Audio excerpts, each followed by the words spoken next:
תשמע, אני עבדתי בדסק של מעריב 4 שנים. גמרתי, הייתי עורך עמוד ראשון. זה סוג של סמים. הדבר הזה, אתה יודע, סגרת העמוד, פתאום מגיע הבומבה של היום. דקה לשידור. יש בזה חזק נורא. כן, אבל אתה חיה טלוויזיוני, אתה לא איש... לא, היום זה עוד לפני. גם מה זה איתו בכלל? דבר מיושן. לא, אל תגיד, נורא כואב לשמוע.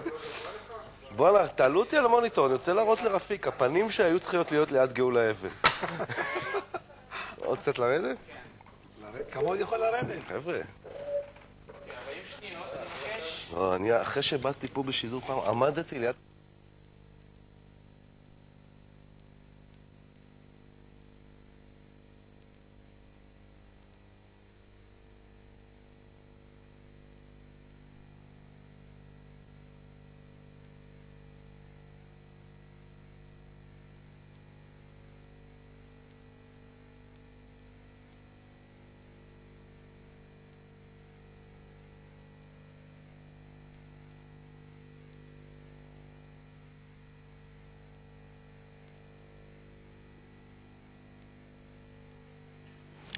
הנה 5 עובדות על רפיק חלבי. הוא יודע ארמית. בן דוד שלו הוא האחראי על שידורי התעמולה בטלוויזיה הסורית. 2 היהודים הראשונים שפגש בחייו היו גבי גזית ויצחק בן נר.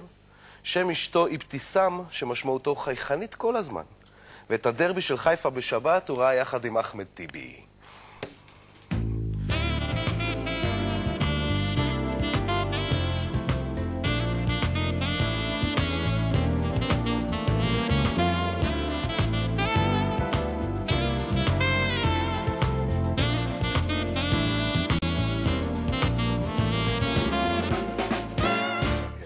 שפיגל הוא... תשמע, מדברים הרבה, אתה מנהל החדשות של הערוץ הראשון, רפיק חלבי, שלום. אנחנו מדברים הרבה על העניין הזה של טלוויזיה ממלכתית, המשמעות. ראש הממשלה צלצל אליך פעם? כן, פעמיים. פעמיים? באיזה הקשרים? הייתה ידיעה שקיבלנו מלשכת ראש הממשלה על מתיחות בין ראש הממשלה לבין הרמטכ"ל. הידיעה לא הייתה ודאית, לא הייתה בטוחה ב100%. התייעצתי עם המנכ"ל אם לשדר אותה או לא לשדר אותה. ביקשתי תגובה. הדובר של ראש הממשלה רצה להגיב, שי בזק, כן, גם להכחיש. ואני ביקשתי לדבר עם ראש הממשלה, ואחרי ראש הממשלה התקשר ודיבר איתי, ואני קיבלתי את הגרסה שלו. ומה הפעם השנייה? תן לי לנחש, אבל זה לפני שהוא היה ראש הממשלה. לפני שהיה ראש הממשלה דיברתי הרבה איתו. הרבה? אז הפעם השנייה בתור ראש הממשלה אתה לא יכול להגיד לי? לא. רק תגיד לי דבר אחד, זה היה אישי או מדיני? הנה, לא. זה עיתונאי. אישי או מדיני, גם עיתונאי. בוא, לא אומר לך, תגיד לי, תשמע, אני בטוח שצריך... הכל בעניינים עיתונאיים, ענייני עבודה, עניינים מדיניים, שום עניינים אישיים אין ביני לבין אף פוליטיקאי. תשמע, אתה ערכת את המהדורה שבה הוא בא עם פרשת הקלטת, נכון? נכון. זאת אומרת, אז הוא טלפן אליך? הוא התקשר אליי באותו יום בבוקר וסיפר לי את הסיפור ושמענו אותו בסוד. אני זוכר באותו ערב את המאבק הקשה שהיה לי עם 2 מהעמיתים שלי, עם אהוד יערי, במיוחד עם אהוד יערי, שטען שזה סיפור צהוב ולא צריך לשדר אותו ולפרסם אותו, ואני חשבתי שיהיה לו is very beautiful, ובאמת זה היה very beautiful. מה זה סיפור?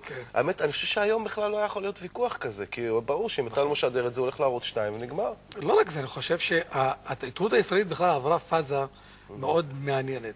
היום הנושאים הצהובים הם נושאים שבהחלט מגיעים לעמודים הראשונים של העיתונים וגם לטלוויזיה. בוא ניקח מצב, נכון שאני יודע שאתה עדיין מסתובב שם כל מהדורה, זה שאתה המנהל, לא משנה את זה, יש סוף מהדורה, נשאר לכם כמה דקות, יש לך זמן לאייטם אחד, יש לך 3 אייטמים. 5 חולי איידס שמפגינים נגד ביטול סל התרופות. זה לסוף? זה להתחלה? לא, אני אומר, יש לך 3 סיפורים, זה מה שלפעמים נשאר מקום לסיפור אחד. הקבלנים שכל הזמן מקבלים מכות, קבלני הזבל הפרטיים שכל הזמן מקבלים מכות ולא מצליחים לפנות את הזבל בתל אביב. שרה נתניהו שוב טיפרה מטפלת, והמטפלת מוכנה לדבר על זה. איזה מה3 נכנס? שאלה טובה, הייתי שולח את שרה נתניהו עם המטפלת למהדורת הלילה ומשדר את 2 הנושאים החברתיים. וערוץ 2 כמובן לוקח את הסיפור עם שרה נתניהו והמטפלת. מי מקבל יותר רייטינג באותו ערב? לא חשוב. לא חשוב? לא חשוב? חדשות צריכות להיות הגונות, מקצועיות ורלוונטיות. וזה המבחן. חדשות לא צריכות להיות רייטינגיות. תשמע, אם לא רואים אותם, מה זה עוזר להם שהן רלוונטיות וזה? אבל בעובדה, במדינה הזאת שעדיין פלח אוכלוסייה די גבוה ודי חשוב, שצופה בחדשות של הערוץ הראשון, והוא לא פחות מאשר בערוץ השני. בוא נשאל את זה אחרת, אתה יודע מה? נניח, יש מצב כזה, אתם עושים מהדורה, הכל טוב, נראה מרוצים, אתה יודע, סוף מהדורה, אני תמיד יודע, יוצא האוויר, נכון? כולם, פו, היה בסדר, היה בסדר. נכנס מישהו אומר, נחמד מאוד שאתם מרוצים, רגע היה בערוץ 2 סקופ, שעל הצלם בוועידת הליכוד. להם היה את הסיפור לנו, לא מה קורה? רפיק חלבי צורח על כולם עד שהם נכנסים מתחת לרצפה? קודם כל, רפיק חלבי צועק וצורח, זה נכון. אוקיי. זה עובדת חיים. זה אני אחיה. אבל, לשמחתי הרבה, בשנה האחרונה, צורכים במקומות אחרים ולא בחדשות. אפילו הערב היה סקופ של מבט לחדשות. עם מיקי איתן מיקי איתן ופייסל חוסייני. אנחנו רואים, אתה רואה? כמעט אין יום שאין בו סיפור בלעדי. אני אומר לך, יאיר, מי שלא רואה את מבט לחדשות, הוא מפסיד את הכותרת הראשית של העיתון למחרת היום. תשמע, קודם כל, אתה יודע, אין לי בעיה עם זה שמי שבא הנה מוכר את המוצר שלו, ואני מקבל את זה. אני בטוח במה אתה צופה כל ערב? זה וזה. אנחנו, תשמע, מזבזב? כן, כי זה עבודה שלי. אבל תראה, יש איזו סיטואציה שאני בטוח שהיה יותר כיף. כשהיה ערוץ אחד, וכשביבי נתניהו רצה לספר את הסיפור עם הקלטת, לא היה לו רק את המספר טלפון שלך. זה עד גבול מסוים. קודם כל זה נכון שמונופול, כאילו שכל המדינה מסביב למדורה ורואה את מבט לחדשות. עם הטוב ועם הרע.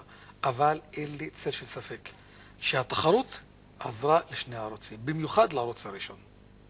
לא מספיק, אבל עזרה לערוץ הראשון. אם כי הם מעצבנים אותך, זאת אומרת, רואים עוד תגובות שלך על ערוץ 2 שהם מעצבנים אותך. לא. יש את הסיפור המפורסם עם זה, יוסי אנדור תקוע שם על מגדל המים, יורים לו בטוסיק, ואתה עוד אומר, זה לא סיפור בכלל. כל כך הם מעצבנים אותך. לא, קודם כל לא מעצבנים אותי. קודם כל, הסיפור הזה יצא מכל פרופורציה. ולא אמרתי את הדברים האלה. אבל באמת, זה לדוש בעניין ארכאי. אם זה הסיפור שמעצבן אותי, או מעצבן אותם אצלי, תגיד, זה נכון, יש שמועה ברשות השידור, אני עדיין יש לי שם קשרים, שהיה איזו ארוחת צהריים שקירשנבאום וקיטל ואתה ועוד מישהו מערוץ 2 ישבתם כולכם ואמרתם, טוב, הפסקת אש, לא משמיצים יותר אחד את השני. היה ארוחת צהריים כזאת? הייתה ארוחת צהריים כזאת. אתה חושב שזה תקין? שיושבים מתחרים? לא דיברנו על כך. קודם כל, מה שדיברנו שם, בעקבות כל מיני תקלות שהיו בתקשורת, אחת מהן כאשר ביקשו את החומרים בצורה לא נכונה מאסון המכבייה, אסון הגשר שם. היו חילופי האשמות בעיתונים, והמנכ"ל חשב, יחד עם נחמן שי, המנכ"ל של הערוץ השני, המנכ"ל שלנו ושלהם, חשבו שמן הדין שנשב ביחד ונלבן את הדברים האלה. זאת לא הייתה ישיבה של להכריז על הפסקת אש. הייתה ישיבה, ישבנו ודנו ודיברנו, ואני חושב שזה לא רק שזה לא פסול, הלוואי שגם בשני עיתוני הערב היו יושבים האורחים והמנהלים שם, ודנים בדברים האלה שתהיה הפסקת אש גם שם. תגיד, מה אתה כל כך אוהב בזה? בדקה לפני השידור דיברנו, אמרת לי, אין כמו חדשות. מה כל כך... כל היום אתה שומע הצהרות של אחרים. קודם כל, כל ערב כשהיית עורך מבט לחדשות, כשערכתי את מבט לחדשות, כל ערב שירדתי מקומה 3 לתת קרקע, היה לי כאב בטן. אין תחליף לשידור הישיר, השידור החי, שאתה יודע שאתה מחזיק את הדרמה ביד. קודם כל, אתה לא יודע את כל מה שעבדת כל היום, איך יצא לאוויר. דבר שני, אתה לא יודע איך אתה משפיע על דעת הקהל. אתה לא יודע איך אתה משפיע על האג'נדה, על סדר היום הציבורי. אתה בעצם משדר את מהדורת החדשות המרכזית, הרלוונטית המרכזית במדינת ישראל. זה פשוט מדהים. אתה לא חושב, בשבילי זה סם החיים. אני לא יודע מה אני אעשה כאשר אני אפסיק להיות איש מרכזי בחדשות. תראה, ואתה כאיש מרכזי בחדשות, עשית את השינוי הכי מסעיר בעצם במהדורת החדשות, זה החלפת המנחה. אני רוצה רגע להראות אותך במסיבת הפרידה לחיים יבין, VTR. אני בטוח שיחד עם הוותיקים שבינינו נצליח לגבש טים וקבוצה שתמשיך לנצח, תהיה רלוונטית, תעשה מהדורות חדשות טובות, ונמשיך להוביל בנושא האקטואליה, ואני אומר לנחמן שי ולצנגן שנמצאים כאן, הם יכולים להקדים אותנו מדי פעם באחוז 2 ברייטינג ולרוץ לעיתונים, אותנו זה לא מעניין. העיקר שאת הסיפורים הטובים אנחנו נביא. שיהיה בהצלחה חיים.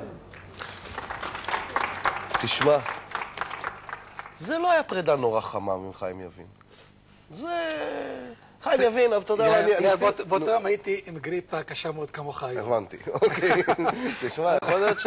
אגב, אם אני מתעלף, תחזיק שידור, אתה יודע איך. אין בעיה. קודם כל, חיים קיבל אותי בתור עורך. חיים זה אחד המורים באמת הטובים שלי. וגם אישי זה היה. כשאיימו על חייך בשנות ה-80, אצל מי הלכת לישון בבית? לילה אחד ישנתי אצלו. אבל איימו עליי הרבה וישנתי בהרבה מקומות. חיים זה היה פעם אחת. אוקיי. כך שאי אפשר לבנות בזה את כל הקפיטל, כן.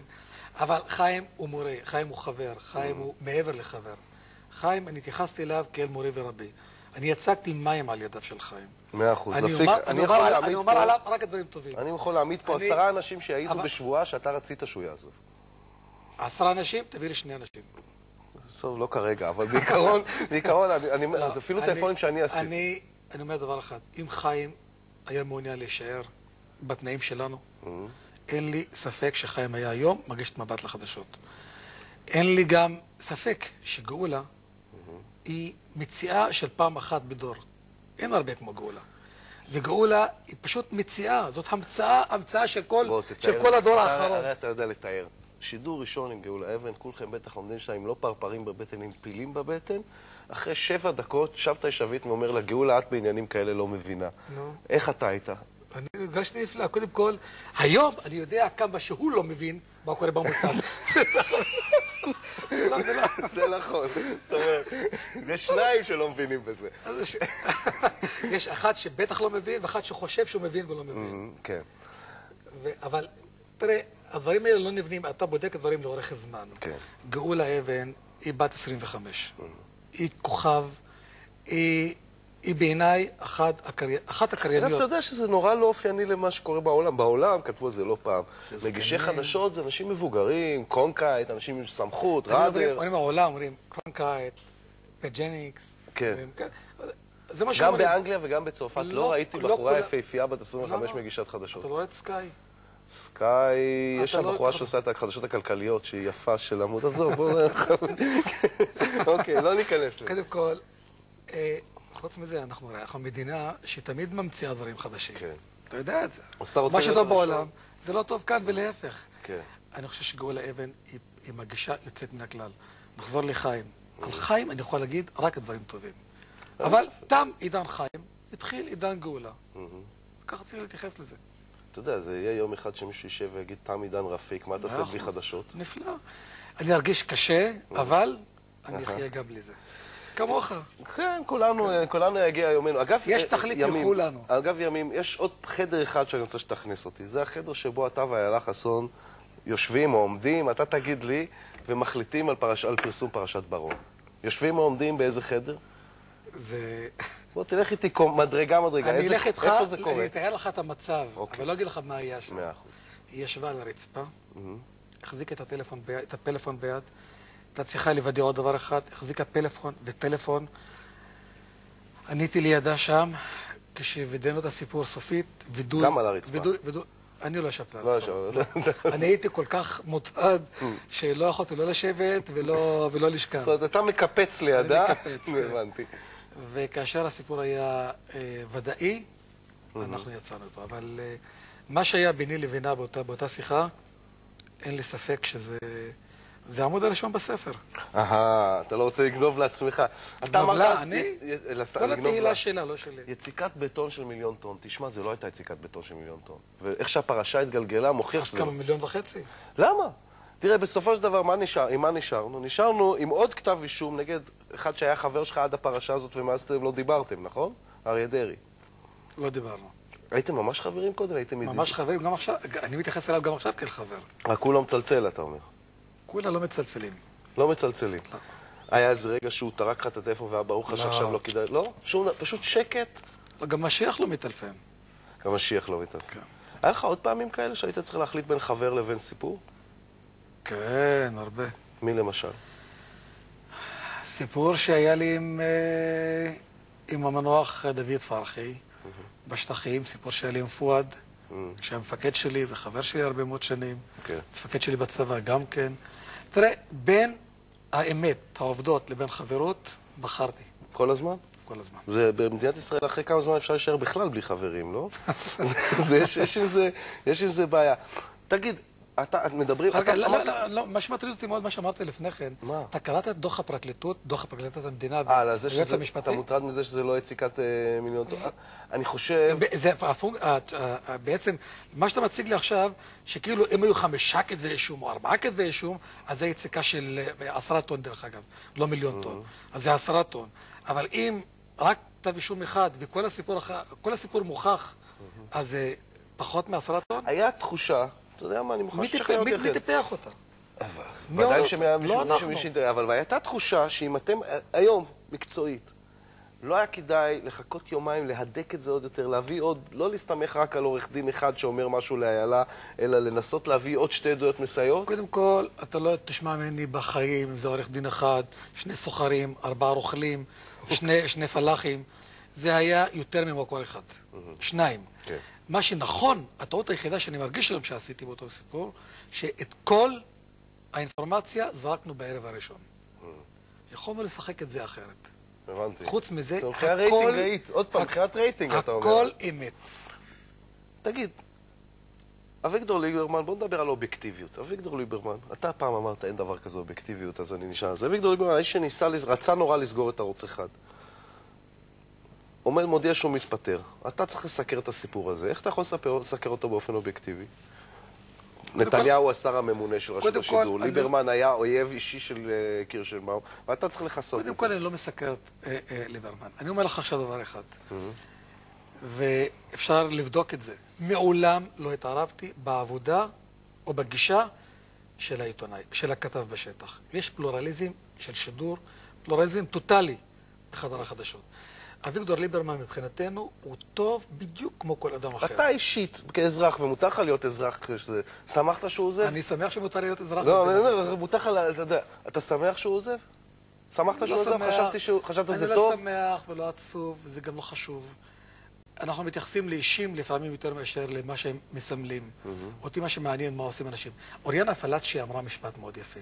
לעולם אל תלך שולל אחרי חן של מישהו, או אחרי עוצמה של מישהו. תמיד מה ידיו עושות ומה ראשו זומם. זה מה שמעניין אותי. אותי לא מעניין מי זה האיש. יכול להיות, קוראים לו אביגדור, איבט, ולדימיר, מה שירצו. מה הסיבה שכל כך הרבה כעס מכוון בעצם אליך? בעצם, הרי אם אתה לוקח ואומר, תמצאו את הנקודה שבה התקשורת הישראלית הכי מרגיזה את הציבור, התשובה היא החדשות של ערוץ 1, כל השנים. למה זה כל כך מכעיס? כיוון שזה קודם כל, זאת רשת שידור ציבורית, ממלכתית, אבל הוא פועלת לפי עקרונות של עיתונות חופשית, נוקבת, שורטת, חושפת. ושמאלנית. אתה יודע מה? אתה אומר שמאלנית, זה הדימוי החיצוני. אבל מי שיבוא יתקע כף לידי ויגיד לי היום מה הדעות של האנשים בחדשות, אני אומר לך, אף אחד לא יזהה. אני רוצה להראות לך את עצמך בסרט שנקרא בין הנהר לים. רק להראות קטע קטן שבו אתה בעזה. בוא נראה את בין הנהר לים. סרט מאיזה שנים זה? 81. 81. in poverty, to see them in the small kids, תכף in נתרגם. the dark rooms, to see them in the narrow paths, to see the small kids hopeless, to see the youngs arrested, to ask them where did you come from, to tell me we came from Ashkelon, which is a very developed Jewish city in Israel. For me it's not a matter of scoop, it's not a matter of journalism, it's not a matter of reporting. For me it's a matter to show it again and again and again, that Israel, which is so close-minded these days, just to open mind and to see what's going here, not to stop thinking about it, because if they'll stop thinking about refugees, they will never find the way to solve the problem, the issue. The Palestinians... רפיק, אני מתרגם את הקטע האחרון. בשבילי זה לא עניין של סקופ, אתה אומר עוד דיווח עיתונאי, בשבילי זה להראות את זה שוב ושוב ושוב, שישראל היא כל כך אטומת מחשבה בימים אלה. אני רוצה לפתוח את דרך המחשבה, להראות מה הולך כאן, שלא יפסיקו לחשוב על זה, כי אם הם זה הישראלים, די. יפסיקו לחשוב על הפליטים, הם לעולם לא ימצאו את הדרך לפתרון הבעיה. תשמע, זה טקסט פוליטי. והכתבים שלך לא רואים את זה פעם ראשונה לדעתי, או שמעו על זה, או ראו טקסטים אחרים שלך, ויודעים שיש להם בראש הפירמידה החדשותית שלהם, יש מישהו שזה תחושתו, שאתה יודע, שהיא תחושה לגיטימית בציבור הישראלי, אבל היא מוגדרת. אין לי בעיה עם זה. תראה, פעם הזמינו אותי להרצות מטעם ארגון יהודי בארצות הברית, להרצות בגנסוויל, פלורידה. נכנסתי לתוך האולם, והיו שם 2 קבוצות. אחת הלכה עם דגל ישראל, דגל הלאום, ושרו עם ישראל חי, עם ישראל חי, ואחרים היו פלסטינים עם דגל פלסטין, וצעקו ת'ורה ת'ורה חתא נצר, מהפכה מהפכה עד לניצחון. וקראו להרצאה שלי We and Them. ואני אמרתי, לא יודע מי זה We, מי זה Them. אני לא זה ולא זה. הטרגדיה הגדולה ביותר במזרח התיכון היא הטרגדיה של המיתונים. הקיצונים אין להם בעיה כאן. כאשר אני אומר את הדברים האלה, פעם אמר גרשם שלום, אמר משפט מאוד יפה. באו לשאול אותו, האם אתה רוצה לחיות בגטו? ואמר להם, אתם חיים בגטו, רק אינכם מכירים בכך. וזאת בדיוק הבעיה. הציבור בישראל... בשביל הבן דוד שלך, שעובד בטלוויזיה הסורית, אתה בר שיחה? אתה איש לדיאלוג? קודם כל אני בר שיחה. אבל הוא לא מעניין אותי בן דוד שלי, אתה לא מבין? יש לי בן חייל. אני ישראלי. אני חי במדינה הזאת, זאת מדינה שלי. פעם הצדעתי לדגל בצבא, בעליית משמר. חייל אחד שהלך, אמרתי לו, חייל עמוד. ואז הוא אומר לי, אל תגיד לי איך לנהוג בדגל שלנו. מה זה שלנו? מה זה שלכם? אני רוצה להרים רגע משהו שאתה זרקת על הרצפה. כשאתה עומד בין קבוצה פלסטינית לקבוצה ישראלית, ואומר שאתה לא יודע מי מהם אתה? לא! כשאמרתי, אלה שצועקים, עם ישראל חי, שאני בטח לא עם ישראל חי, אני בקושי, עדה דרוזית בקושי חיה, ומהפכה עד לניצחון, אני בטח לא מאמין בזה. תשמע, כל אדם חייב לסדר את הזהות שלו באיזשהו למה? סולם. למה? כן. אני חושב שזה משהו במהות האנושית. אני אגיד לך מה, כל עוד בתעודת הזהות שלך ושלי כתוב סעיף לאום, ואצלך כתוב יהודי, ואצלי כתוב דרוזי, עוד לא התחלנו לצעוד את הצעד הראשון. עוד לא הייתה הצעד הראשון עוד לא התחיל. אני חוזר ואומר לך, הבן שלי היה צריך להתעסק עכשיו לפני כמה חודשים בלשכנע נוער עולה מארגנטינה להישאר בישראל ולהתגייס לצה"ל. תגיד לי, זה לא אבסורד? זה אבסורד. אז מה הזהות שלי? האמת היא שזה... תגיד לי, קבעתם את הזהות של מי הוא יהודי? אתה יודע מה? לא, תגיד לי, קבעת את הזהות של האתיופים? קבעת את הזהות של החרדים? קבעת את הזהות של העולים מרוסיה? על איזה זהות? אתה דורש ממני כל הזמן לקבוע את הזהות שלי? אתה יודע בכלל מי אתה? בוא נשאל אותך את לא, אתה השאלה יודע מי הפוך. אתה בכלל? אני חושב שכן, אבל בשביל זה אתה יודע, צריך להזמין אותי למבט, אז שם אז אתה לא מראיין, במבט אתה תראיין אותי. לא, זה יפה שאתה תבקש ממני, תקבע את הזהות שלך, תגיד לי בדיוק מי אתה. אני ורטואוז בכלל, בתוך המציאות הישראלית. אם אני הייתי עובד בארצות הברית, אני מניח שהיה לגיטימי לשאול אותי, האם אני קודם כל יהודי המזדהה עם ישראל, או קודם כל אמריקאי? ואם הייתי מפשל בתשובה כמו פולארד, הייתי מקבל דין של בוגד. פולארד לא פשל בתשובה. פולארד עשה מעשה. אבל הייתה סוזן שפירו, יהודיה אמריקאית, שלא קמה לדגל כל יום בבית הספר בארצות הברית. ושלחו לה מכתבי נאצה, לא בצדק, וקיללו אותה. והיא הלכה לבית הדין הפדרלי, והיא זכתה במשפט שהיא לא צריכה לעמוד לדגל האמריקאי. אז מה, אתה לא מזדהה איתה? בחורה דרוזית מארצות הברית מגיעה לחופשה בכפר, אתה זוכר בטח את הסיפור, יוצאת להשתזף עם חצאית קצרה, ואחיה הורג אותה על כבוד המשפחה. זה היה ברמה. אוקיי. ואחיה הורג אותה על כבוד המשפחה. ורפיק חלבי, העיתונאי והדרוזי, מקבל את הסיפור הזה. האם הוא לוקח בחשבון שהוא דרוזי כשהוא מחליט איך לשדר אותו? בשום צורה שהיא. אני עיתונאי. אני ג'ורנליסט, אז אני אוקופיישן. לא במובן של כיבוש, אלא במובן של מקצוע. ותשמע, אין לי שום בעיה בדברים האלה. אני עיתונאי, אני חיה עיתונאית, וזה הכל. אבל תראה, פעם אמרו שיש לי בעיה עם הזהות, יש סתירה בין הזהות שלי לבין השטח שאני מכסה אותו כשהייתי כתב בשטחים.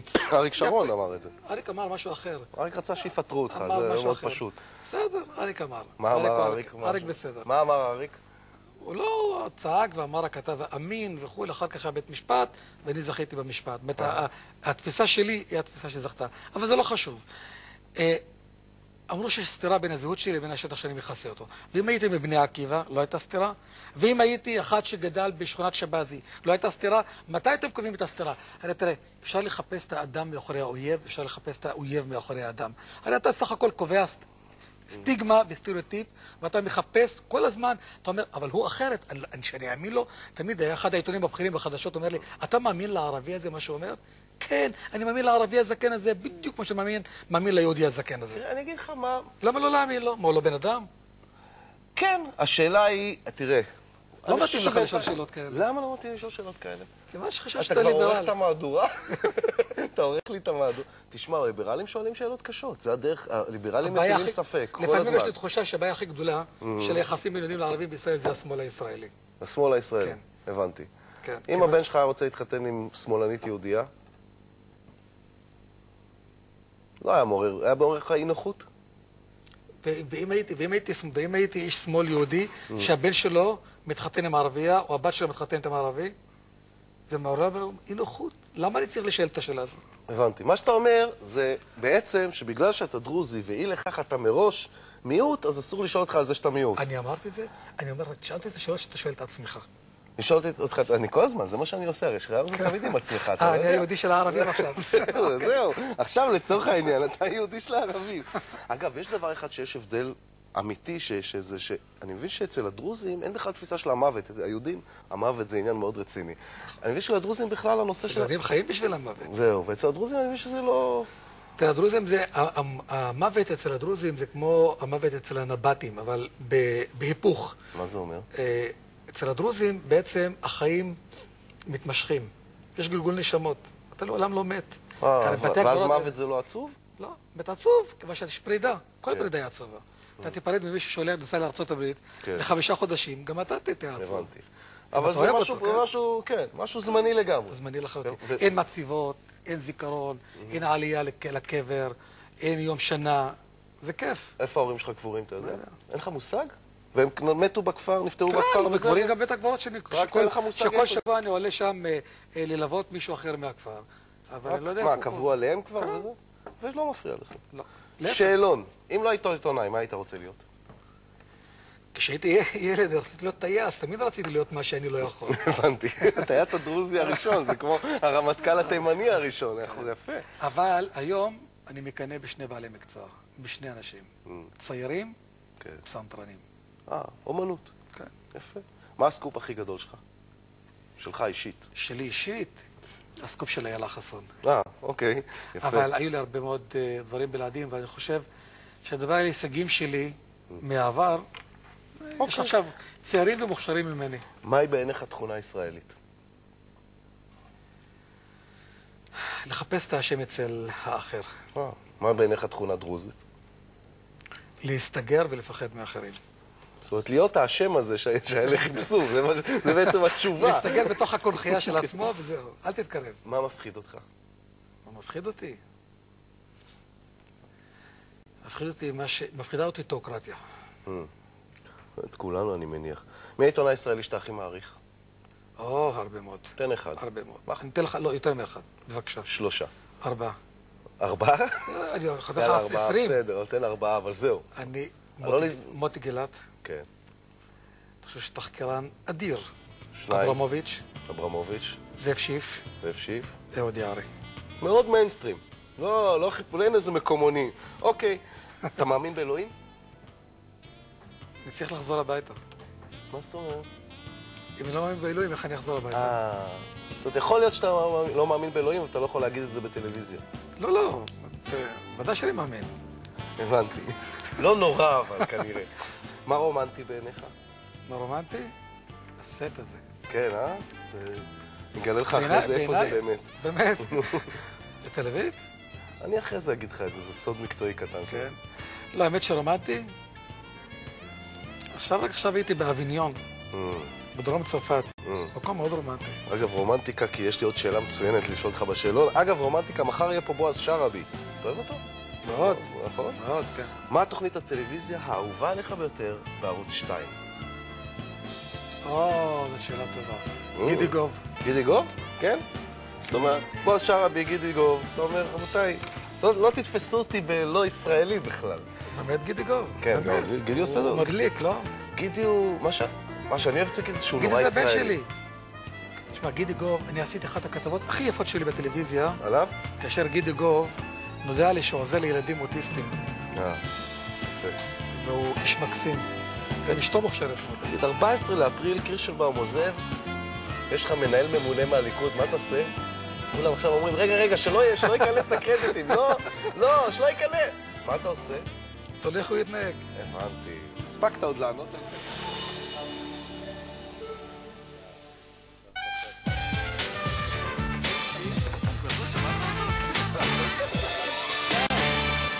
זה הלך מהר. מהר לאללה, לא? חצי שעה דיברת על עצמך, לא ידעת שאתה כזה מעניין, זה היה מהר? כן. תשמע, זה בעיניי, אם זה עובר מהר למרואיין ולי, גם לי עבר מהר. אני חושב. אתה חושב שזה הלך מהר? הוא עבד בשלו. מה? יותר מדי מהר. רגע. בטח. אז כאילו יש לי חצי שעה ובתוכה אתה תגיד שלום. לא, דוידו.